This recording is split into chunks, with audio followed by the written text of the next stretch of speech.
নামে কখনো বিবেক দিবে না, এটা আমরা জানি, কিন্তু আমাদের নোয়াখালী বিবেক দিবে, এটা শিওর। ভাই আপনি জানেন বিগত দিনে আওয়ামী লীগ সরকার যখন ক্ষমতায় ছিল আমাদের নোয়াখালী বিবেক দেয় নাই, এবং বিএনপি সরকার নির্বাচনের আগে আমাদেরকে বলছিল যে বিএনপি সরকার যদি ক্ষমতায় আসে তাহলে আমাদের নোয়াখালী বিবেক দিবে।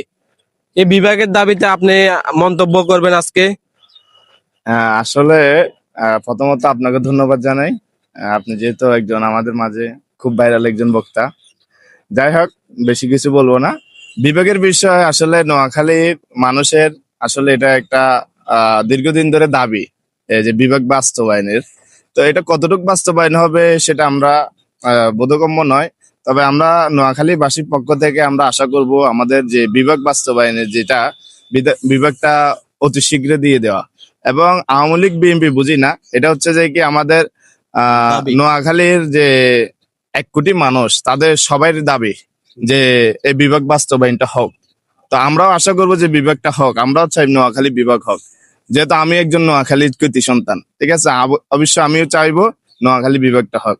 দাবি আমাদের একটাই, নোয়াখালী বিভাগ চাই। দাবি আমাদের একটাই, নোয়াখালী বিভাগ চাই। নোয়াখালী বিভাগ চাই, বিভাগ চাই, নোয়াখালী বিভাগ চাই। বিভাগ দিতে হবে, কুমিল্লার আগে আমাদেরকে বিভাগ দিতে হবে। নামে কখনো বিভাগ দিবে না, এটা আমরা জানি, কিন্তু আমাদের নোয়াখালী বিভাগ দিবে, এটা শিওর।